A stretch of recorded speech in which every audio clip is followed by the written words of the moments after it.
Record. Hey guys. So, it's been a little bit, close to a month since I last did this. So, here we are. Season 2. Interesting. Need to think about. This is the season where we begin the big long arc that everybody remembers, right? Everybody remembers Battle City. Everybody remembers it fondly, and yada yada yada. And I gotta say, at least from the perspective of actually going through and actually watching this in the sub, this is actually off to an interesting start because this two-parter easily got 2 points for the sub over the dub. And I can actually sum it up in one very simple point: superfluous dialogue. Now, I know that's the big thing that everybody bitches about when it comes to the dub when they've seen the sub. The superfluous dialogue makes the pacing really bad because you're sitting through just this painful, unnecessary dialogue. Um, like, for example, when Yugi is following the arrows in this episode. In the sub, he doesn't. The only thing he ever says is, "Oh, he wants me to follow him. Okay, fine, I will go ahead and follow him." So, and then that's all of the dialogue that he has until he gets to the abandoned warehouse, which randomly has a duel arena. But then again, I'm not going to question it because, as we'll see, Merrick has set up a lot of stuff. And while he is not named in this episode, oh, by the way, he's not named in this episode, but I'm just going to go ahead and name the guy controlling Bandit Keith as Merrick because, well, that's exactly who that is. You know, why hide the identity of a guy that we're gonna know the identity of in like two or three episodes? There's no reason to keep his identity a secret, right?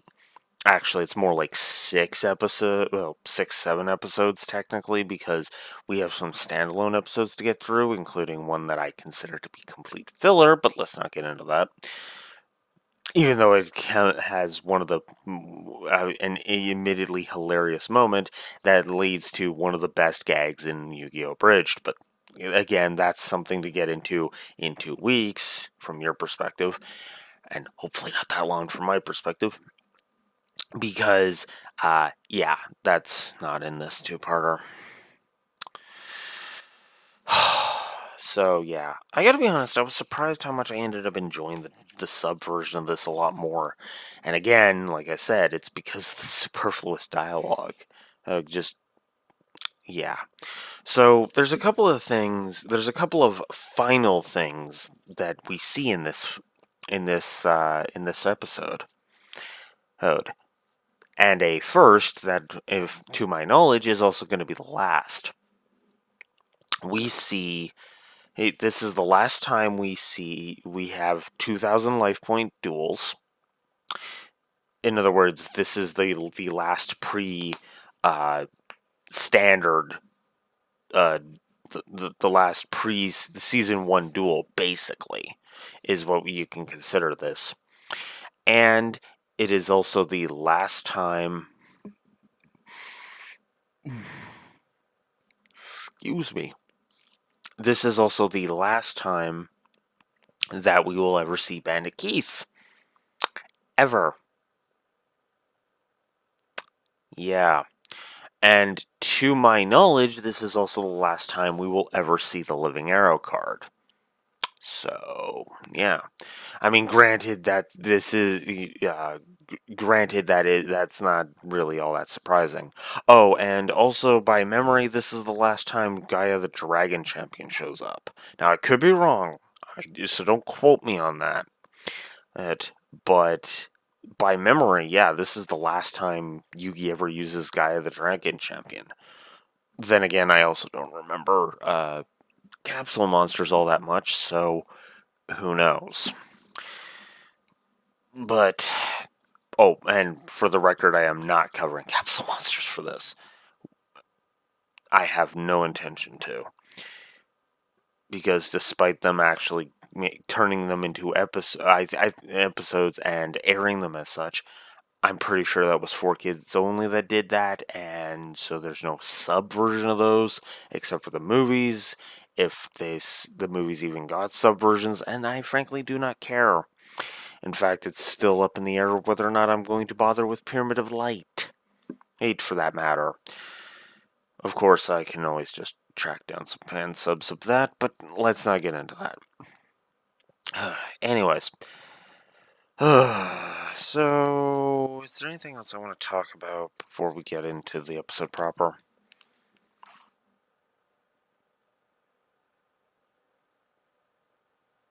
No, no, because we're still not at the point where the making shit up as they go along rules establishment is still going to keep going. Although that's going to keep going until frickin' season 3, but that's neither here nor there. I will also be referring to another YouTube channel's video on the subject when we actually get down to the Battle City rules. So I'll probably I'll probably go ahead and talk about that when the during the one of only 2 times that Joey will ever fight a rare hunter. You have no idea how much I wish I was kidding. But I'm not, so here we are.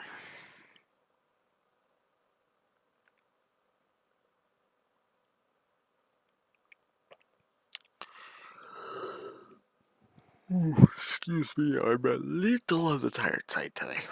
Sorry about that. So, Yugi passes. So, the first thing that happens is Yugi and Atem have some banter, right? Now it's talking about unlocking his past, the secrets of his past in the dub. And in the sub, it's actually banter. And my note about that sums it up perfectly. Banter is better than plot. Now, the reason being is that even this early on, they're bleh. I apparently can't talk right now. Even this early on, the dub is trying to push this whole destiny angle. Now, obviously, we've already seen that because that was in Aftermath, I think the episode was called. Give me one sec.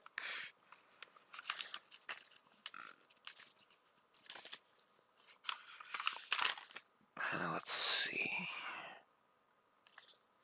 There we go. Yeah, it was Aftermath.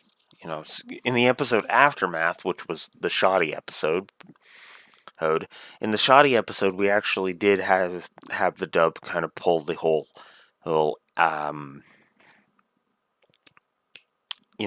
whole prophecy crap. It didn't. It doesn't work in my blunt opinion, mostly because it's just like, right. They're gonna try and pull this. The world is at stake in the dub, and yeah, it is kind of dumb, especially considering how much it royally fucks over Kaiba's character. But let's not get into that. The point of the matter is that the motivations are changed even so much as here, but we can get into that more later. Oh, by the way, only in the sub we see Yugi's mom.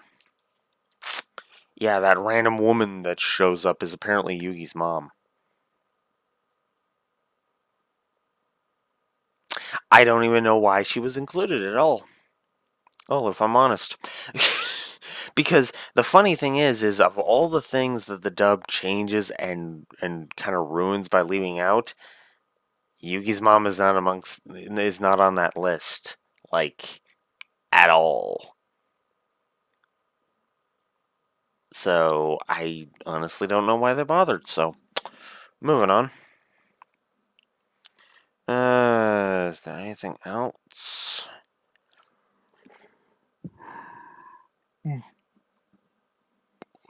Right. So In the dub, Yugi has talks about how Atem has apparently been talking about fate and blah blah blah blah blah in the in the um in the dub, right? While in the sub, Anzu rehashes the fact that there are two Yugis.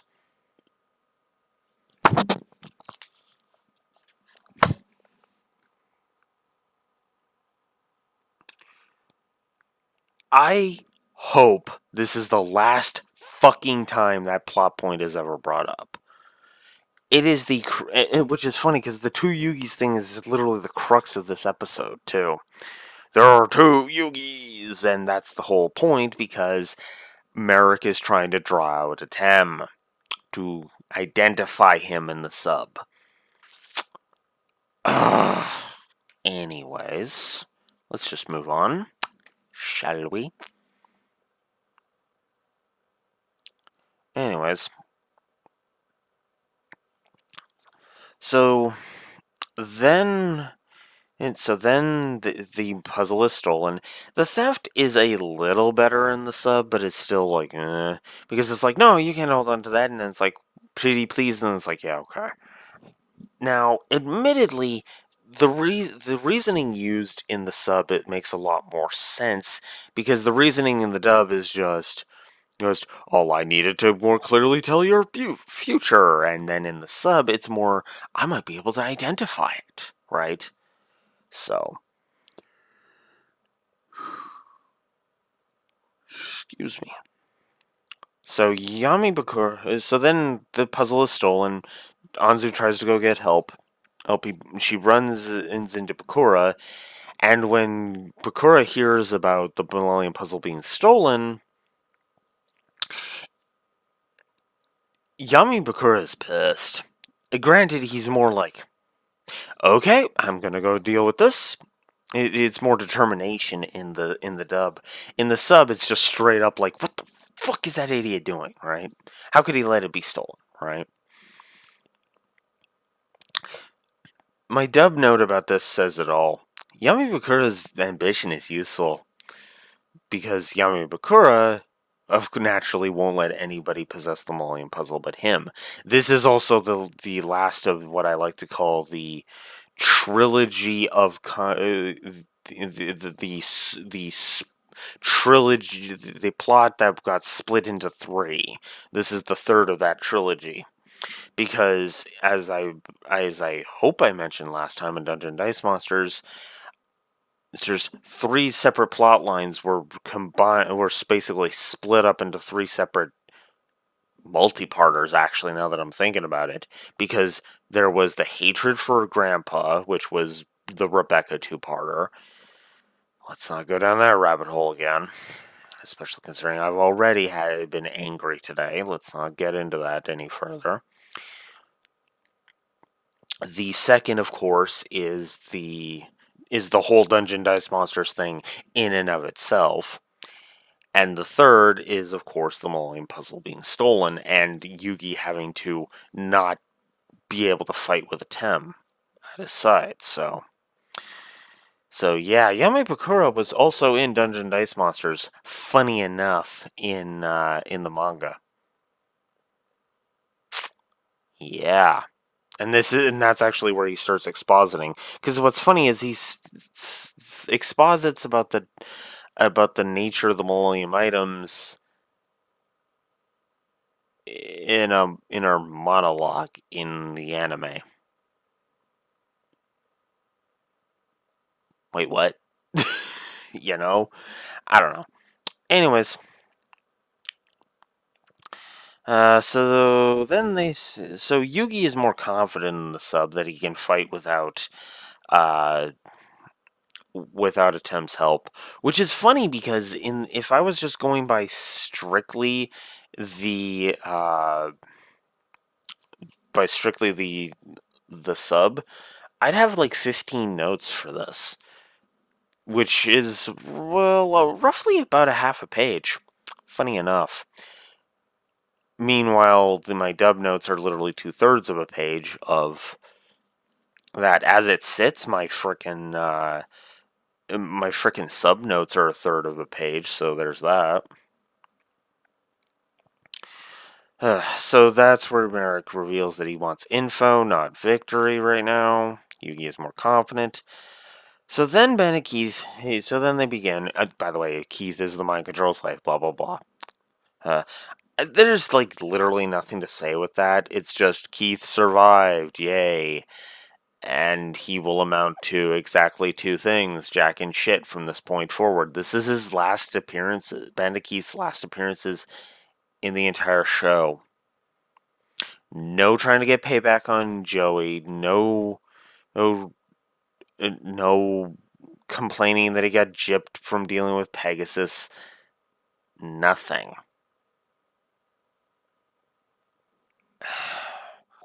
I mean, I know we like to talk about how the female characters get gypped, and oh god, do they?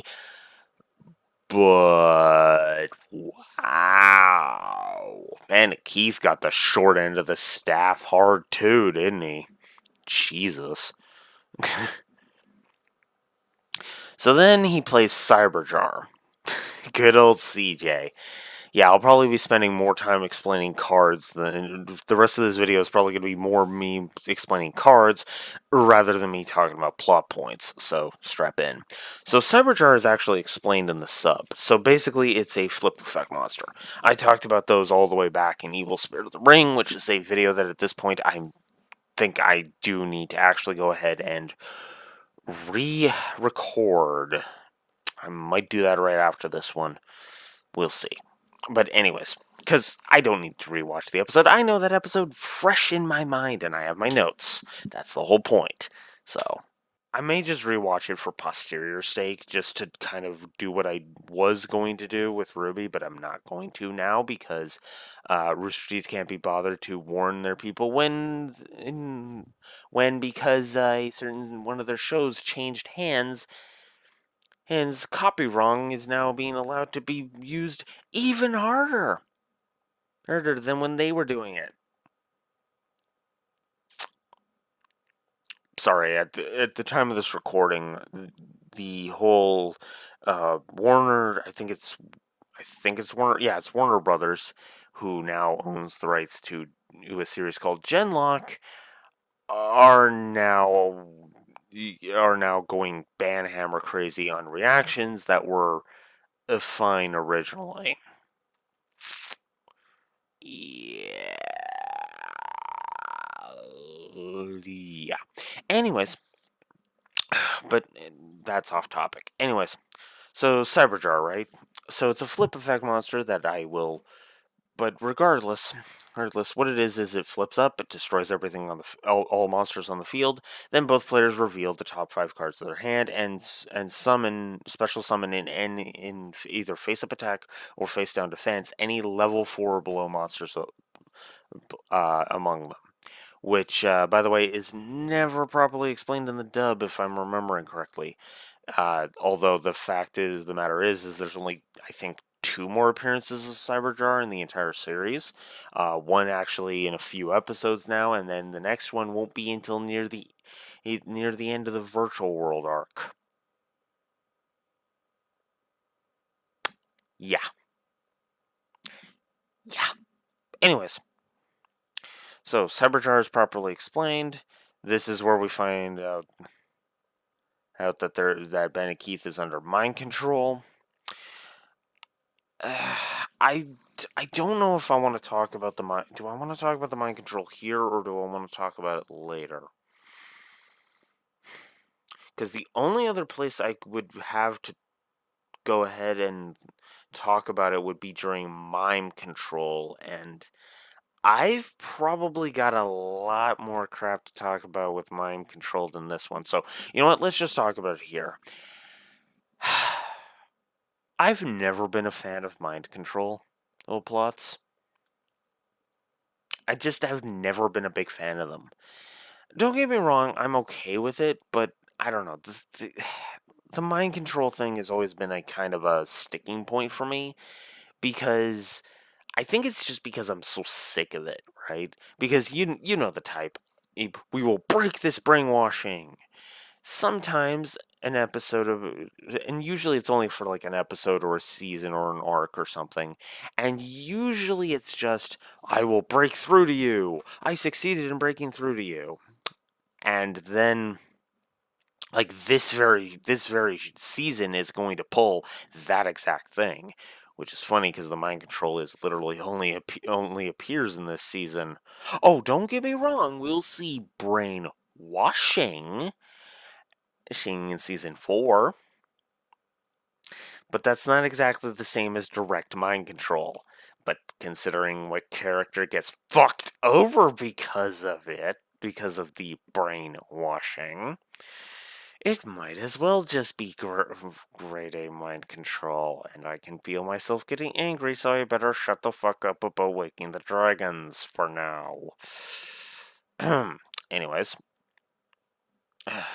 so yeah, so Merrick, I've always posited the idea that each of the Millennium items has effectively one big thing, right? I think I talked about this with the Millennium Eye, right? The Millennium Eye was reading minds. The Millennium Rod is mind control. The Millennium Necklace is peering into the future. The Millennium Ring is, I guess, soul manipulation. I don't know. Oh, I mean, makes the most sense to me. The puzzle is, of course, housing a him. Uh, the scales, we have no bloody idea except for what it does in Dawn of the Duel, which is, yeah. Uh, eye, puzzle, necklace, ring, scales, the key, and then of course the key is unlocking the mind. Actually, I think it was actually Aftermath that I talked about that, but I could be wrong. But yeah, no, mind control. Mind control is very interesting. It is simultaneously an interesting idea, but the problem is it's been relied on so much, and it's usually used as a get out of jail free card.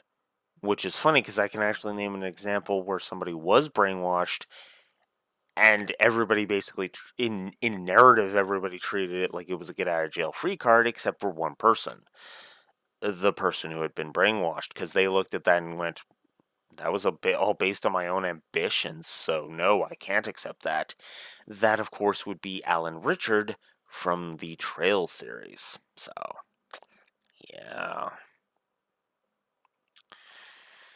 Let's see. So then the gang rush out of school to try and go help Yugi, and the lie is so much better in the sub.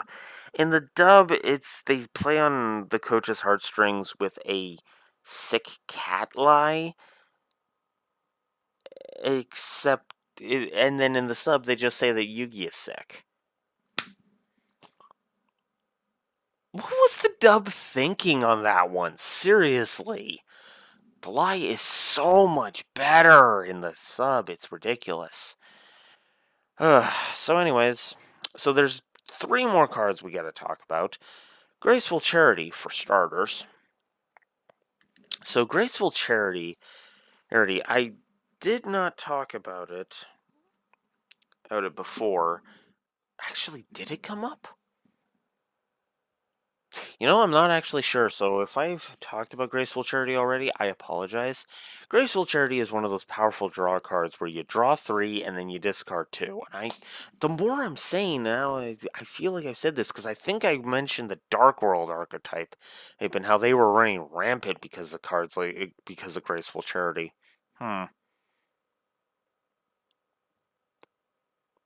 Anywho, anyway, yeah, Graceful Charity, powerful draw card.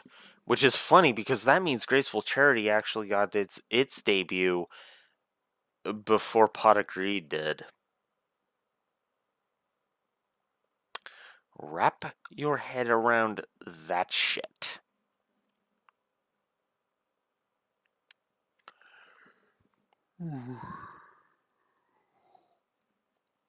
So then there's Machine Conversion Factory, which is another example of a card better in the anime because it apparently grants all machines extra points instead of just the one it's equipped to. Yeah, they actually show it as an equip, by the way.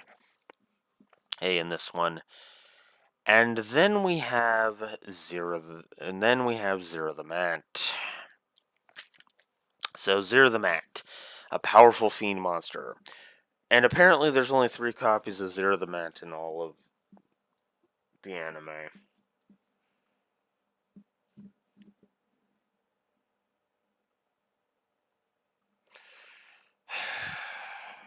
I've already bitched about this with Blue Eyes. I have, okay? I've bitched about this enough. All I'm going to say is that's stupid. Moving on. So then part 2 begins, and Magic Jammer. So this is where we start to see that Merrick cheats big time. Now we see it in part 1, obviously, but yeah, part 2 is where we really start to see it because Merrick uses like a pulley, like a mechanical card delivery system in the sleeve in order to bring cards to Keith's hands. I mean, I get that this is supposed to be an information gathering duel, and he's not really trying to prove his superiority yet, but that kind of creates a plot hole in the dub because, I mean, can you still claim the power even though you cheat to achieve victory? Oh, by the way, we will be coming back to this hypocrisy in the virtual world arc. Those that have seen that arc know why I say that. Anyways. So then we get a few cards. Cards in fairly rapid succession. We get Magic Jammer, Curse of Fiend, and Solemn Judgment. Now, let's start with Curse of Fiend because I have the least amount to say. Curse of Fiend is the dumbest card ever because it is effectively a spell card that by the technical definitions of the card game's rulebook, you can never use because the card literally says it has to be activated during the standby phase. It's a normal spell card. Normal spell cards are not allowed to be used during the standby phase. Whoops. I mean, the anime has a card that makes that work, but yeah, no. One, that's a DSOD card, and two, ugh, the weirdness of the early game, ladies and gentlemen. Oh, wait, I didn't write... Oh, crap, I didn't write it down, did I? I didn't. So I'm just going to retroactively add a note here, because there is one more thing we have to talk about. There's one more monster I should bring up. Machine King. I forgot all about Machine King. Please forgive me. But yeah, Machine King is in this one, and I guess he's so unimportant. I guess he would be more important to talk about in the virtual world arc, but yeah, no. Machine King is another monster that is interesting. We'll meet his upgraded form later. Anyways, but yes, back to the 3 cards. So, Curse of Fiend is absolutely useless. Magic Jammer, which is seen as a normal trap up here. But if I'm not, which I watch, it's funny because I can actually bring this up very easily. I just realized something. Why go on there when I can go on here? I am such an idiot. Anywho. Anyways, sorry. Magic Jammer, which, yeah, is a counter trap. I knew it. I knew it was a counter trap. Sorry. So, anyways. But yeah, no, and it's shown as a normal one. By the way, same with Solemn Judgment. I don't need to look that one up. I know off the top of my head that that's a counter trap because one of the most popular sets of counter trap cards is the Solemn cards. Now, if you're not understanding what a counter trap is, I don't know if I've spoken of this either, so forgive me. Counter trap cards are what is known as spell speed 3. Now, each tier of spell speed can only be countered. It basically has different tiers. Spell speed 1 is normal spell cards, right? Or usually ignition effects, like um, discard a card to do this effect. Like Chocolate Magician Girl, for example, she has a draw effect. Discard a spellcaster, draw a card. That is known as an ignition effect. Ignition effect, which apparently had priority in the original card game, which was what? But anyways, ignition effects are spell speed 1. This is the same as normal spell cards, right?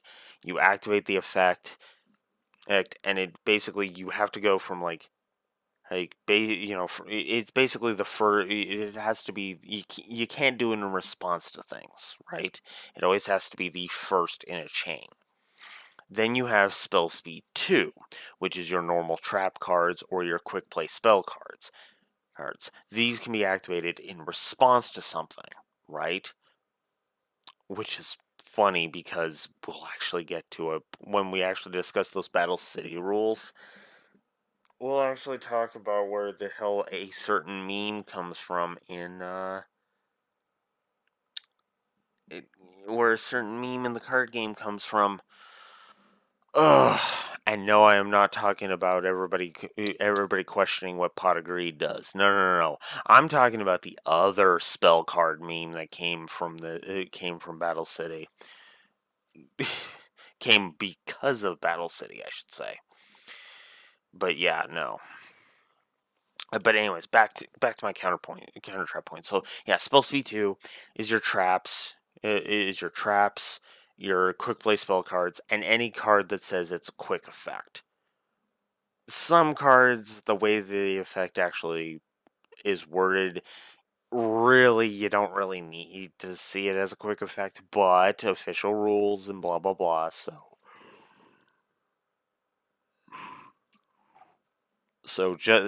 effectively, I think Konami just idiot proofs judging on that, because they acknowledge that some of their judges are, oh, what's the word I'm looking for? Uh, rock stupid. But I digress. Anyway, so yeah, quick effects, quick play spell cards, and normal and continuous trap cards. Those are spell speed 2. Then you have spell speed 3. Hey, spell speed 2 cards can counter and spell speed 2 cards and spell speed 1 cards, right? Spell speed 3 can only be counters everything, including other spell speed 3s. You can't use a normal trap in response to a counter trap. Okay? Ditto with quick play spell cards. They are too slow, therefore, or they cannot be activated in response, right? These are cards like the Solemns, like Magic Jammer, and about a half a dozen other, and about like 2 dozen other cards that I can mention. Right? That's why it's actually really hard to dispose of. Why back in the day, that's why back in the day, a dedicated counter trap that could only stop Magic cards was actually a decent option. You know, and that's why cards like Solemn Judgment, for example, required you to pay half your life points. So there's that.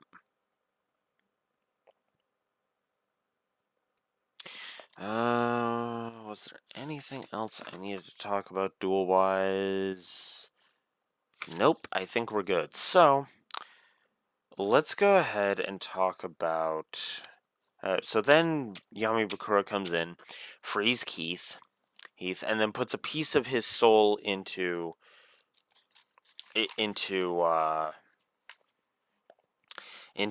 piece of the Wally puzzle after Keith smashes it, which was Merrick's doing in the dub, which makes no sense at all in the dub, and in the sub, that was Keith that did that. So yeah, This is also where the sub and the dub changed dialogue-wise. So apparently it took 8 years for Yugi to solve it originally, which actually gives us a bit of a time frame of how long Yugi's had the puzzle.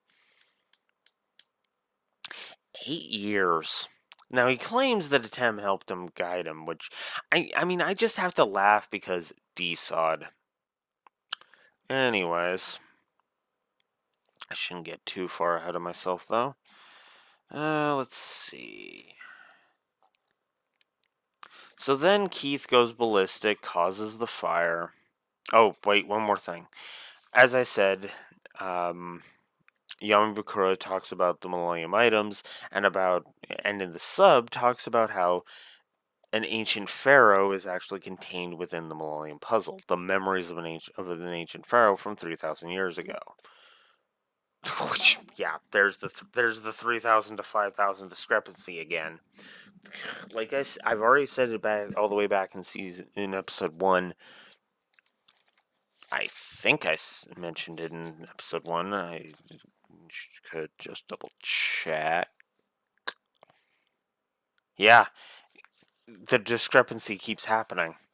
Now, I don't know again if that's a I don't know if that's a Crunchyroll fail because God knows there's been so many of them. Hi, Guardian Spice, anyone? Anyways, I haven't even seen that show, but anyways, uh, so yeah, so he mentions the whole soul of the pharaoh thing, blah blah blah, and then there's of course the mentioning of Kul Elna. Now, that is not going to be of any relevance to you right now, okay? But I want you to just let that simmer in the back of your mind until we get to Dawn of the Duel. Because trust me, Kul Elna will be an important village name when we get there. And by very important, I mean, oh dear God, Kul Elna will be the most important to the lore of this show. And I mean that sincerely. The only thing that would be more relevant to the overall lore of the franchise is arguably would be the origin for all of Duel Monsters that we get in Zexal. Which again, I have to watch in the sub to really gauge what I think of that. So yeah. So then Yugi just fails to get the chain off because now okay, I basically wrote it down while Yugi was struggling with it, but why can't they just undo the final link bit? Because that they show the chain and the what holds the chain together, and it's one of those screw links. I don't actually know the proper name. Please forgive. Excuse me. The proper name, please forgive me, but it's effectively a chain link that has a little screw that effectively what it is it's a chain that has this big hole, and there's a screw that you basically screw and you're locking it in, right? So that way you're completing the chain by locking it in. And then when you want to get it off, you just unscrew and you pull it off. Why can't they just do that?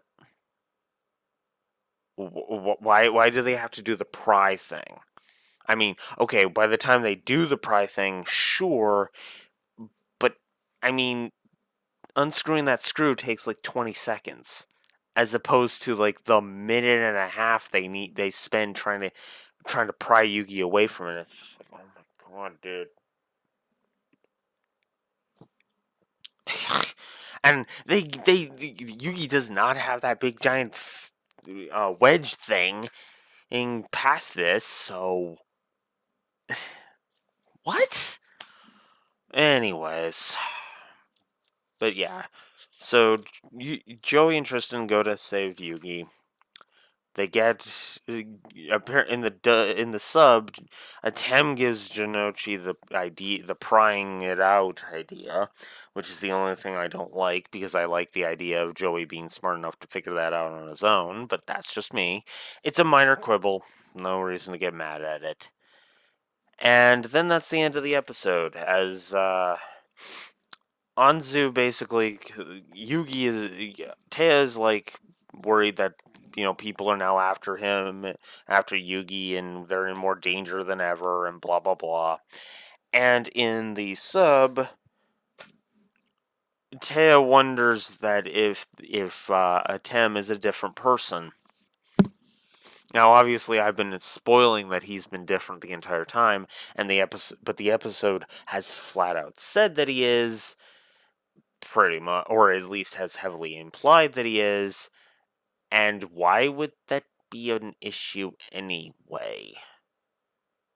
Everybody knows that Yugi and normal Yugi and Yami Yugi have been different people, right? That's not a surprise to anyone. Whatever. Anyway, so that's the Mystery Duelist, and God, I hate that title. I'll just be honest. I prefer the titles of Challenge from the Past, the Terrifying Zera the Mant, and then Millennium Puzzle in Pieces. I think it just works. Next time, we start a string of 4 episodes that are all standalones. As Seto Kaiba meets with Ishizu Ishtar and is handed arguably one of his most iconic cards of all time, as we finally encounter the cards that the sub hinted at with Rebecca of all frickin' people. But we can discuss that more next time when Seto Kaiba learns the origins of the game of Duel Monsters and encounters his very first Egyptian god card. Till next time, Blue Wolf Alex of the Lore Walkers signing out. Have a good one. Duel standby.